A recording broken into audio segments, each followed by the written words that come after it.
Okay. Hello, mình là bạn, nhận là có sẵn tạo này.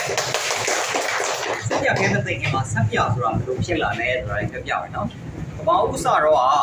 Đông mi đi làm này không mà bảo cái lẽ rồi.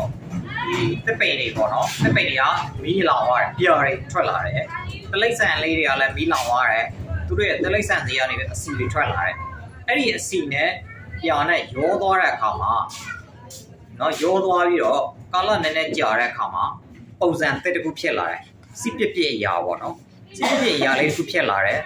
Cái điều lười ăn nhấp ăn này không mà đại điều lười ăn tàu lên bị rồi, mỗi điều yêu à trả lại không mà, lười mà nhấp ăn này đấy, nhớ gì đấy, điều này mỗi gì này được, sen đó là mà nó học giá bị rồi sen đó là对的，所以cái điều này bị rồi sắp giờ rồi hả,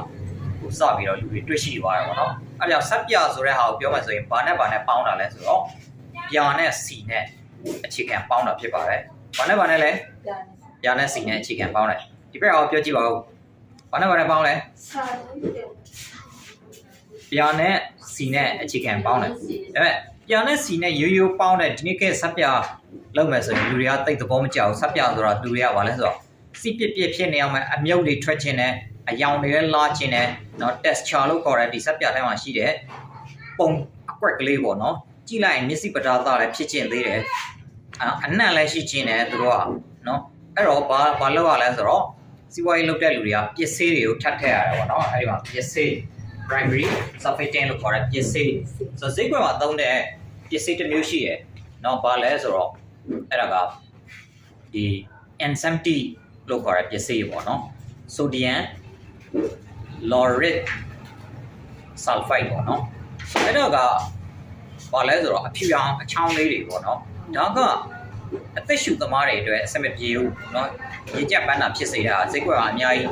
ပေါ်လောလောတွေထောက်ရောင်းနေတဲ့ဟာအဲနောက်တစ်ခုကသူနဲ့ကတွဲတဲ့ဟာ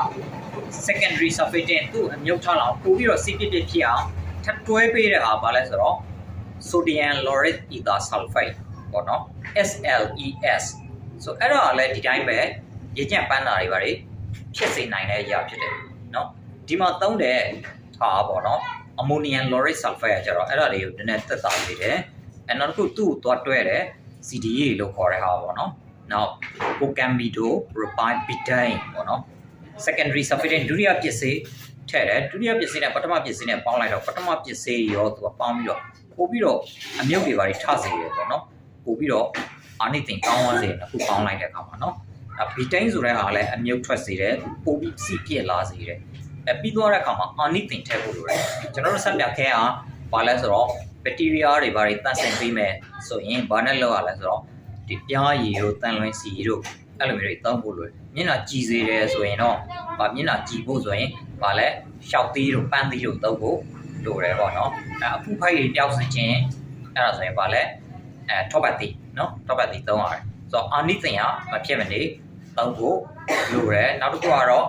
ဒီလူရအယောင်တွေအနံ့တွေကြိုက်တဲ့အတွက်နည်းနည်းထည့်ပေးတယ်ပေါ့နော်ပုံမှန်ကတော့အနံ့အယောင်ဆိုလို့ရှိရင်လည်း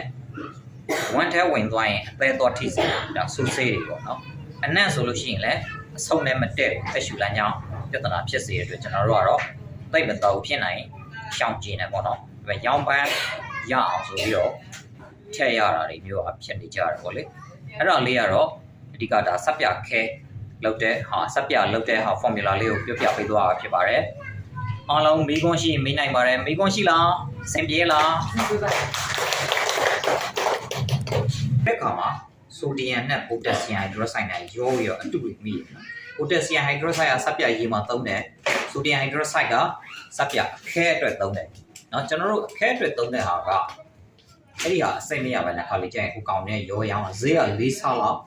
ကွာတယ်အဲ့လိုတွေဖြစ်နေတယ်နော်နောက်တစ်ခုကအဲ့ဒီ chemical နည်းနည်းပါးပါးပါတဲ့အတွက် 10% လောက်ပါတဲ့အတွက်ဘာလို့ရလဲဆိုတော့သူ့ရဲ့ pH ပေါ့နော်လူနဲ့ထိစပ်ကင်တွယ်လို့ရတဲ့ pH ဒီ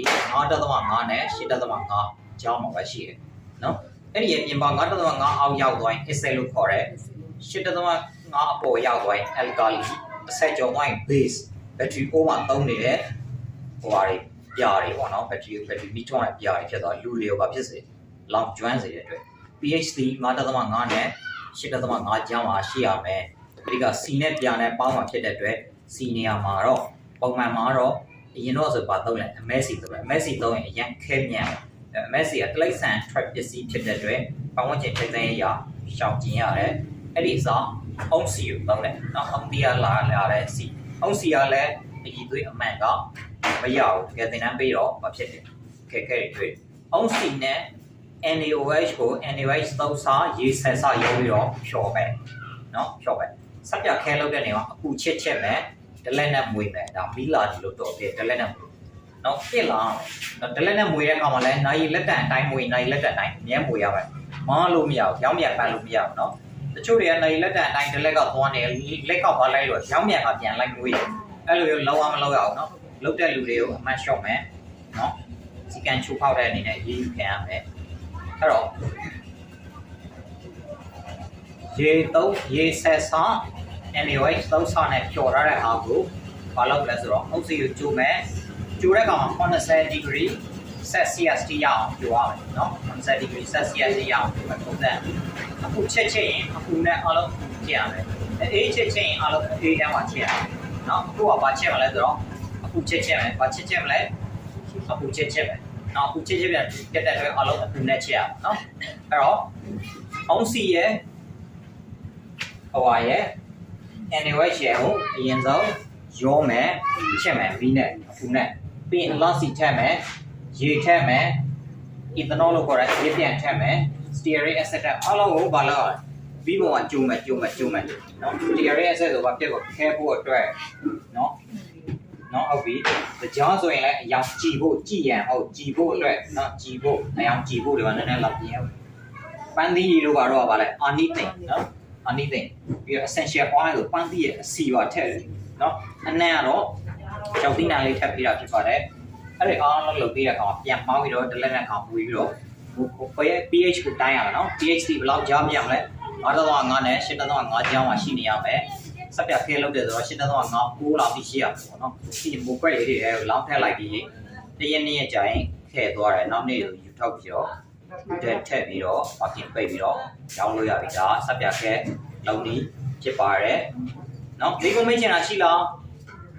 တချို့တွေ open လက်နေတာရှိတယ်မိကုံမေးချင်တာရှိလားकचो उधर लगा रहा था बोले तुम्हारा कहना है कचो उधर लगाना नहीं है